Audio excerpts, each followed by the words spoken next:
कश्मीर से mount Everest पर विजय, महाकाव्य यात्रा।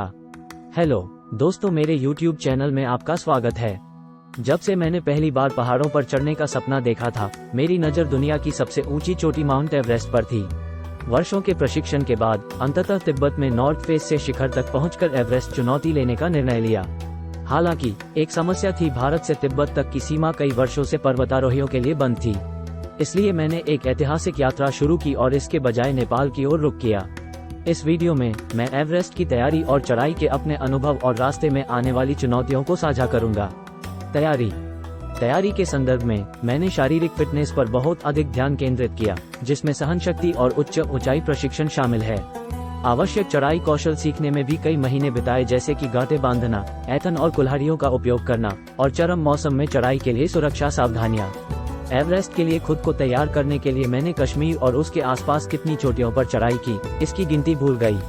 मैंने अपने गियर और कपड़ों को एवरेस्ट पर 60 डिग्री तक गिरने वाले तापमान के लिए तैयार करना भी सुनिश्चित किया। उचित आश्रय, खाद्य आपूर्ति, ऑक्सीजन टैंक और दवाएं भी पैक की गई और उनका हिसाब किताब रखा गया। किसी भी प्रकार के खतरे से निपटने के लिए अच्छी तरह तैयार रहना महत्वपूर्ण है। मैं एवरेस्ट के व्यापक अनुभव वाले शेरपाओं से भी मिला, जिन्होंने मुझे जीवित रहने के आवश्यक टिप्स सिखाए।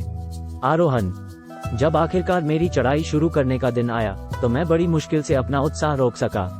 नेपाल की ओर से हमारे मार्ग में सबसे पहले 17,000 फीट पर एवरेस्ट बेस कैंप तक ट्रैकिंग शामिल थी, एक यात्रा जिसमें हमें 10 दिन लगे।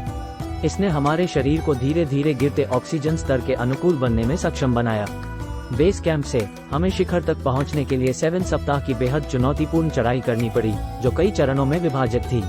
प्रत्येक दिन हम सैकड़ों फीट ऊपर चले गए, ये सुनिश्चित करते हुए कि हम अपनी ताकत वापस पाने के लिए नियमित रूप से बेस कैंप में वापस उतरें। उजागर त्वचा पर बर्फीला तापमान क्रूर था। तेज हवाओं और बार बार होने वाले हिमस्खलन ने चीजों को खतरनाक बना दिया। ठीक से सांस लेने के लिए ऑक्सीजन बहुत कम थी। विशाल दरारों के ऊपर जर्जर सीढ़ियों पर चढ़ते समय मेरे घुटने अक्सर भय से कांपने लगते थे, लेकिन 29,000 फीट से पृथ्वी की वक्रता को देखने का पुरस्कार मुझे उत्साहित रखता रहा। 29,032 फुट ऊंचे शिखर पर अंतिम चढ़ाई मेरी स्मृति में धुंधली बनी हुई है। मुझे बस इतना याद है कि जब मैं दुनिया की चोटी पर चढ़ रहा था तो मैं राहत और उत्साह से गिर रहा था। मेरा सपना सच हो गया। चाबी छीनना।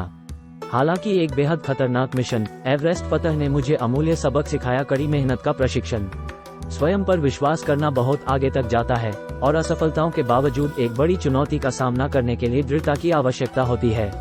मैं उन परिवारों के प्रति संवेदना व्यक्त करता हूं जिन्होंने इन खतरनाक ढलानों पर अपने प्रियजनों को खो दिया है, लेकिन मेरे लिए मैंने शुरुआत में ही जोखिमों से समझौता कर लिया। अंत में दुनिया की छत से मेरे सुन्न पैरों के नीचे नेपाल और तिब्बत की पर्वत चोटियों के दृश्य ने सब कुछ लायक बना दिया। तो अगर आपके सपनों में भी कोई बड़ा बालों वाला लक्ष्य मंडरा रहा है, तो मुझे उम्मीद है कि मेरी कहानी एक चिंगारी के रूप में काम करेगी। बस वह पहला कदम उठाएं। बाधाएं आएंगी, लेकिन शिखर लचीलेपन का इंतजार कर रहा है। अब गर्व से कह सकते हैं कि माउंट एवरेस्ट पर चढ़ गया और इसे अपने तरीके से किया। मेरे प्यारे कश्मीर भारत।